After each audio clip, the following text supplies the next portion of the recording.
സജീവ രാഷ്ട്രീയം ഉപേക്ഷിക്കാൻ വി ഡി സതീശൻ. 2026 UDFിന് ജയം ഉറപ്പെന്ന് വി ഡി സതീശൻ തന്നെ പറയുകയും ചെയ്യുന്നു. വരാനിരിക്കുന്ന നിയമസഭാ തെരഞ്ഞെടുപ്പിൽ UDF പരാജയപ്പെട്ടാൽ അതിന്റെ പൂർണ്ണ ഉത്തരവാദിത്തം ഏറ്റെടുത്തുകൊണ്ട് സജീവ രാഷ്ട്രീയത്തിൽ നിന്ന് വിരമിക്കുമെന്ന് പ്രഖ്യാപിച്ചുകൊണ്ട് പ്രതിപക്ഷ നേതാവ് വി ഡി സതീശൻ രംഗത്തെത്തിയിരിക്കുന്നു. പരാജയപ്പെട്ടാൽ പിന്നെ വനവാസമാണ് എന്നും യുവതലമുറയ്ക്കായിട്ട് വഴിമാറിക്കൊടുക്കുമെന്നുമാണ് വി ഡി സതീശന്റെ വാക്കുകൾ. എത്ര പേർക്ക് ഇതുപോലെ പറയാൻ കഴിയും?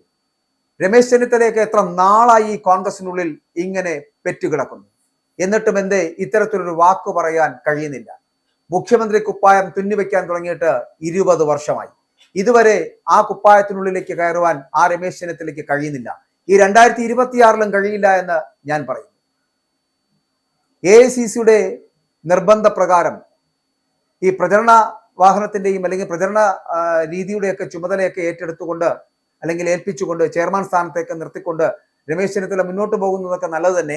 പക്ഷേ ഹരിപ്പാട് മണ്ഡലത്തിൽ വിജയിച്ചാൽ മാത്രമല്ലേ നിങ്ങൾക്ക് മുഖ്യമന്ത്രിയാകാൻ കഴിയൂ? അത് നിങ്ങൾ ആലോചിക്കുക. നിങ്ങളെ ജനം വെറുക്കുന്നുണ്ട്. ജനം വെറുക്കാത്ത നേതാക്കളെയാണ് ഇവിടെ ആവശ്യം.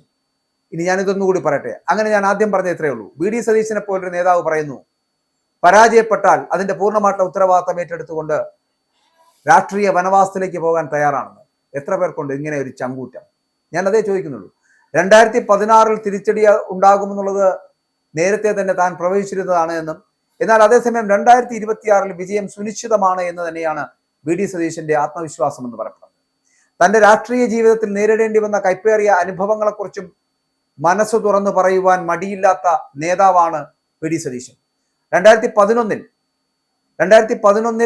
അന്ന് ഉമ്മൻചാണ്ടി സർക്കാർ, ആ ഉമ്മൻചാണ്ടി സർക്കാർ മന്ത്രിയാകുമെന്ന് ഉറപ്പിച്ചിരുന്ന ഒരാളാണ്. പക്ഷെ അവസാന നിമിഷം പട്ടികയിൽ നിന്ന് പുറത്തായ സംഭവമടക്കം അദ്ദേഹം ഇപ്പോൾ അനുസ്മരിക്കുകയാണ്.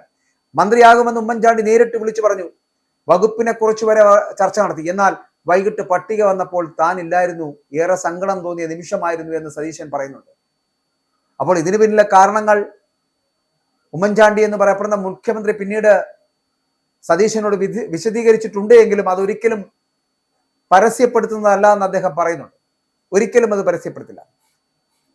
സതീശനെ പോലൊരു നേതാവ് കോൺഗ്രസിനല്ല ഏതൊരു പാർട്ടിക്കും അനിവാര്യതയാണ്. പക്ഷെ അത് നേതാക്കൾ അംഗീകരിക്കില്ല. കാരണം നേതാക്കൾക്ക് ഇതുപോലൊരു നേതാവാകാൻ കഴിയില്ല എന്നുള്ളത് കൊണ്ടാണ്. ഇവിടെ സതീശന് വേണ്ടിയിട്ട് ഇങ്ങനെ അദ്ദേഹത്തെ വെളുപ്പിച്ചെടുക്കേണ്ട ആവശ്യമൊന്നും എനിക്കില്ല. പക്ഷെ എങ്കിലും നിലപാടുകളുടെ രാജകുമാരൻ എന്ന് വേണമെങ്കിൽ വി ഡി സതീശനെ നമുക്ക് വിശേഷിപ്പിക്കാം. നിലപാടുകൾ ഉള്ളത് കൊണ്ട് തന്നെയാണ് സതീശൻ പ്രതിപക്ഷ നേതാവിന്റെ കുപ്പായം വരെ ഇടാൻ കഴിഞ്ഞത്. ഇല്ല എന്നുണ്ടെങ്കിൽ അദ്ദേഹത്തിന് എന്നെ ചവിട്ടി ഒതുക്കിയേനെ.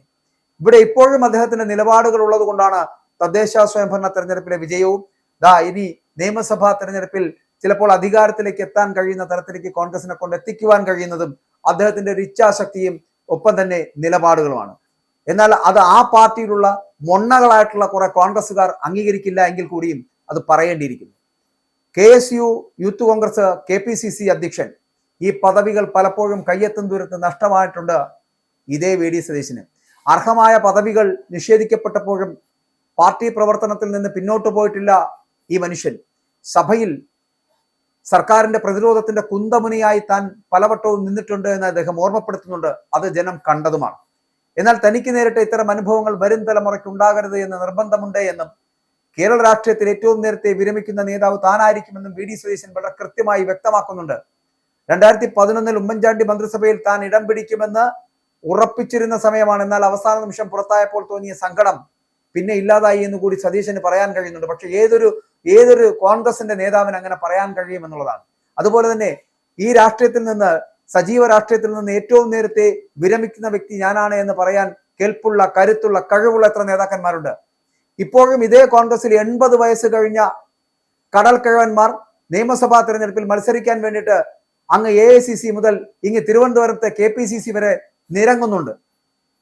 അങ്ങനെയുള്ള മൊണ്ണകളെയാണ് ആദ്യം തോൽപ്പിക്കേണ്ടത്. ഇവിടെ സതീശനെ പോലുള്ളവരുടെ വാക്കുകൾ വളരെ കൃത്യമായി മനസ്സിലാക്കാൻ കഴിയുന്ന ഒരു ജനതയുണ്ട്. സതീശൻ മുഖ്യമന്ത്രി ആകണമെന്ന് ആഗ്രഹിക്കുന്ന ഒരു വലിയ വിഭാഗമുണ്ട്. ഇനി അതൊക്കെ ഇലക്ഷനുമായി ബന്ധപ്പെട്ടതാണ്, അതെന്തോ ആയിക്കൊള്ളട്ടെ. പക്ഷേ ഞാൻ പറയുന്നത് ഇത്രയേ ഉള്ളൂ. രാഷ്ട്രീയ വനവാസത്തിലേക്ക് പോകുവാനും സജീവ രാഷ്ട്രീയം ഉപേക്ഷിക്കുവാനും കഴിയുന്ന തരത്തിലേക്ക് നട്ടല് വളയാതെ പറയാൻ കഴിയുന്ന ഒരേ ഒരു നേതാവ് സതീശൻ തന്നെയാണ്. അതിനു മാത്രമല്ല, ഒരു സമുദായ നേതാവിന്റെയും തിണ്ണയിൽ ചെന്ന് നിരങ്ങാൻ തയ്യാറല്ല സതീശൻ എന്ന് പലവട്ടം സുകുമാരൻ നായരോടും വെള്ളാപ്പള്ളിയോടും തുറന്നു പറയുവാൻ മടി കാണിക്കാത്തവനും സതീശൻ തന്നെയാണ്. അങ്ങനെ ധൈര്യമുള്ള ഏതൊരുത്തനുണ്ട് ഈ ഈ പറയുന്ന കോൺഗ്രസിനുള്ളിൽ? കോൺഗ്രസിലെ ഈ രമേശ് ചെന്നിത്തലയെ പോലും ഇപ്പോൾ AICC കൊണ്ടുവന്നത് എന്തുകൊണ്ടാണെന്ന് അറിയാമല്ലോ? കനകേലു സിദ്ധാന്തത്തിലൂടെയാണ്. ഈ കനകോലു സിദ്ധാന്തം എന്ന് പറയപ്പെടുന്നത് ഇതേ ഒരു ആരെയും പിണക്കാതെ കൊണ്ടുപോകാൻ, NSSനെയും SNDPയെയും പിണക്കാതെ കൊണ്ടുപോകാൻ പറ്റുന്ന ഒരു നേതാവ് രമേശ് ചെന്നിത്തലയാണ്. കാരണം ആരോടും ഏത് വിധേനയും നുണ പറയുവാനും നിലപാടില്ലാതെ പെരുമാറുവാനും കഴിയുന്ന നേതാവിനെയാണല്ലോ അത്തരത്തിൽ കൊണ്ടുപോകാൻ കഴിയും. അങ്ങനെയുള്ള നേതാക്കളുടെ കൂട്ടത്തിൽ ഏറ്റവും മുൻപൻ എന്ന് പറയപ്പെടുന്നത് രമേശ് ചെന്നിത്തല തന്നെയാണ്. അതുകൊണ്ട് അവർക്ക് ആ ചെയർമാൻ പദവിയിലേക്ക്, പരസ്യ പ്രചരണത്തിന്റെ ചെയർമാൻ പദവിയിലേക്ക് കൊണ്ടെത്തിക്കാൻ പറ്റുന്നത് സതീശനേക്കാൾ ഏറെ നല്ലത് രമേശൻ തന്നെയാണ്. പക്ഷെ രമേശന്റെ ഒരു കാര്യം മനസ്സിലാക്കുക, നിങ്ങൾ വിജയിപ്പിച്ചെടുക്കുന്ന UDF അത് സതീശന്റെ നേട്ടം കൂടിയായിരിക്കും എന്നുള്ള കാര്യം മറന്നുപോകരുത്. പക്ഷെ അവസാനം രമേശ നിങ്ങൾ പരാജയപ്പെട്ടു പോകുമെന്നുള്ള കാര്യത്തിൽ തർക്കമില്ല. കാരണം ജനങ്ങൾക്ക് നിങ്ങളെ വേണ്ട, അതുകൊണ്ട് മാത്രം. ഇനി ഇവിടെ സതീശൻ പറയുന്ന ചില കാര്യങ്ങളിലേക്ക്, മന്ത്രിയാകുമെന്ന് ഉമ്മൻചാണ്ടി നേരിട്ട് വിളിച്ചു പറയുന്ന ഒരു സാഹചര്യം 2011 ഉണ്ടായിരുന്നു. ഏത് വകുപ്പ് വേണമെന്ന് വരെ ചോദിക്കുന്ന ഒരു സാഹചര്യം ഉണ്ടായിരുന്നു. ആ വകുപ്പിനെ കുറിച്ച് ചർച്ച നടത്തിയിരുന്നു. എന്നിട്ട് എന്തായി? വൈകിട്ട് പട്ടിക പ്രഖ്യാപിച്ചപ്പോൾ എന്തു പറ്റി? സതീശന്റെ പേരില്ല. ഈ നിയമസഭാ കക്ഷി നേതാവിനെ അന്ന് തെരഞ്ഞെടുത്ത ശേഷം അന്ന് ഉമ്മൻചാണ്ടി ഇതേ സതീശനെ വിളിച്ചു പറഞ്ഞു, സീനിയർ നേതാക്കളായിട്ടുള്ള ആര്യാടൻ മുഹമ്മദ്, KC ജോസഫ്, തിരുവഞ്ചൂർ രാധാകൃഷ്ണൻ തുടങ്ങിയവരുള്ളപ്പോൾ ഏത് വകുപ്പ് നൽകിയാലും മതി എന്നാണ് ഞാൻ മറുപടി നൽകിയത് എന്നുകൂടി സതീശൻ പറയുന്നുണ്ട്. എന്നാൽ പട്ടിക വന്നപ്പോൾ താൻ പുറത്തായി എന്നാണ് സതീശൻ പറയുന്നത്. രാഷ്ട്രീയത്തിൽ പദവികൾ ചുണ്ടിനും കപ്പിനുമിടയിൽ നഷ്ടപ്പെടുന്നത് സ്വാഭാവികമാണ് എന്ന് പറയുവാൻ കഴിവുള്ള ഒരേ ഒരു നേതാവ്. KSUവിന്റെയും യൂത്ത് കോൺഗ്രസിന്റെയും KPCCയുടെയും അധ്യക്ഷ സ്ഥാനങ്ങൾ വരെ കൈവിട്ടു പോയിട്ടുണ്ട് എന്ന് ചിരിച്ചുകൊണ്ട് പറയാൻ കഴിയുന്ന സതീശൻ മന്ത്രിസ്ഥാനം നഷ്ടപ്പെടാൻ ഇടയാക്കിയ സാഹചര്യം ഉമ്മൻചാണ്ടി പിന്നീട് തന്നോട് വളരെ വിശദമായിട്ട് പറയുകയും എന്നാൽ ആ രഹസ്യം ഒരിക്കലും താൻ പുറത്തു പറയില്ല എന്ന് പറയുകയും ചെയ്യുന്ന സതീശൻ. അപ്പോൾ ഇതുമായിട്ട് ബന്ധപ്പെട്ട വ്യക്തികൾ ഇന്നും രാഷ്ട്രീയത്തിൽ സജീവമാണോ എന്ന ചോദ്യത്തിനും സൂചന പോലും നൽകാൻ അദ്ദേഹം തയ്യാറായില്ല. നമുക്കറിയാം, നായർ എന്ന് പറയപ്പെടുന്ന പദവിയും ഒപ്പം തന്നെ താക്കോൽ സ്ഥാനം വേണമെന്ന് വാദിക്കുന്ന സുകുമാരൻ നായരും NSSന്റെ പദവിയെടുത്ത് മുന്നോട്ട് വരുമ്പോൾ സ്വാഭാവികമായിട്ടും അയാളുടെ കാൽക്കീകളിലേക്ക് പോയി വീഴുന്ന രാഷ്ട്രീയമാണ് UDFന്റെയും LDFന്റെയും എല്ലാം. അതുകൊണ്ട് തന്നെയാണ് സതീശനെ അന്ന് മന്ത്രിപദവിയിൽ നിന്ന് മാറ്റിയതും മറ്റു പലരെയും അവിടെ തിരികെ കയറ്റിയതും.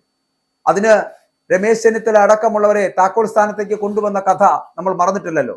ആഭ്യന്തര വകുപ്പ് നേടിയെടുക്കുവാൻ NSSന്റെ തിണ്ണ നനങ്ങിയ രമേശനെയും നമ്മൾ ആരും മറന്നിട്ടില്ല.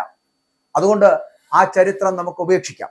പക്ഷെ അന്ന് മന്ത്രിസ്ഥാനം കിട്ടാതെ പോയതിൽ അദ്ദേഹത്തിന് പരിഭവമില്ല എന്ന് പറയപ്പെടുന്ന സതീശനെ സർക്കാരിന്റെ പ്രധാന പ്രതിരോധ ഭടനായി നിൽക്കേണ്ടി വന്ന സാഹചര്യം കൂടി ഓർമ്മിപ്പിക്കുന്നുണ്ട്.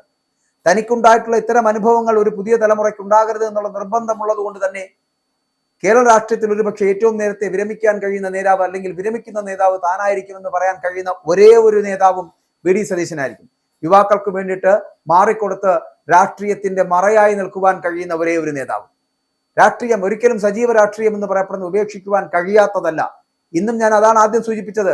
80 വയസ്സ് കഴിഞ്ഞ 80ഉം 84ഉം വയസ്സായിട്ടുള്ള കടൽ കിഴവന്മാർ അങ്ങ് മലപ്പുറത്തും മലബാറിന്റെ മേഖലകളിലും ഇന്നും സീറ്റിന് വേണ്ടി കടിപിടി കൊള്ളുന്നു UDFനുള്ളിൽ. മുൻപ് പലരും ഈ പറയുന്ന KPCC പ്രസിഡന്റ് പദവി വരെ അലങ്കരിച്ചവർ. അങ്ങനെയുള്ളവർ കടിപിടി കൂടുന്ന ഈ ഒരു സാഹചര്യത്തിൽ VD സതീശനെ പോലുള്ള ഒരു നേതാവിന് സജീവ രാഷ്ട്രീയം ഉപേക്ഷിക്കുവാൻ തയ്യാറാകുന്നു എന്ന് പറഞ്ഞാൽ അതിനർത്ഥം VD സതീശൻ നിലപാടുള്ളവനാണ്. 2026 UDFനെ വിജയത്തിലേക്ക് എത്തിക്കുവാൻ വേണ്ടിയിട്ട് അക്ഷീണം പ്രവർത്തിക്കുന്നവനാണ്. അതിനു വേണ്ടിയിട്ടുള്ള തയ്യാറെടുപ്പിൽ തന്നെയാണ് VD സതീശൻ. പക്ഷെ അവിടെ ആരൊക്കെ പിന്നിൽ നിന്ന് കുത്തിയാലും ഈ AICCയുടെ ഇരട്ടത്താപ്പ് കൊണ്ടുവന്നാലും VD സതീശനെ തള്ളിക്കളഞ്ഞുകൊണ്ട് പ്രചരണ വിഭാഗത്തിന്റെ ചുമതല രമേശ് ചെന്നിത്തല ഏൽപ്പിച്ചാലും വിജയിക്കാൻ പോകുന്നത് UDF തന്നെയായിരിക്കും, സംശയമില്ല. പക്ഷേ വിജയിച്ച് മുഖ്യമന്ത്രി കസേരയിലേക്ക് എത്താൻ ശ്രീ രമേശ് ചെന്നിത്തല നിങ്ങൾ ഉണ്ടാകില്ല എന്നുള്ളതാണ്. നിങ്ങൾ ഹരിപ്പാട് വിജയിക്കില്ല എന്നുള്ളതാണ്. VD സതീശൻ ചിലപ്പോൾ മുഖ്യമന്ത്രിയാകില്ലായിരിക്കും, വേണ്ട അദ്ദേഹത്തിന്. പക്ഷെ നിങ്ങളെപ്പോലെ ഇത്തരത്തിൽ ആക്രാന്തമില്ല എന്ന് കൂടി പറയട്ടെ. ആ ആക്രാന്തമില്ലായ്മ തന്നെയാണ് VD സതീശനെ യുവാക്കളുടെ ഇടയിൽ നല്ലൊരു നേതാവാക്കി മാറ്റുന്നത്. അദ്ദേഹം സജീവ രാഷ്ട്രീയം ഉപേക്ഷിക്കുവാൻ VD സതീശൻ അങ്ങനെ തയ്യാറാവുകയാണ് എങ്കിൽ അതൊരു മാതൃകയാണ്.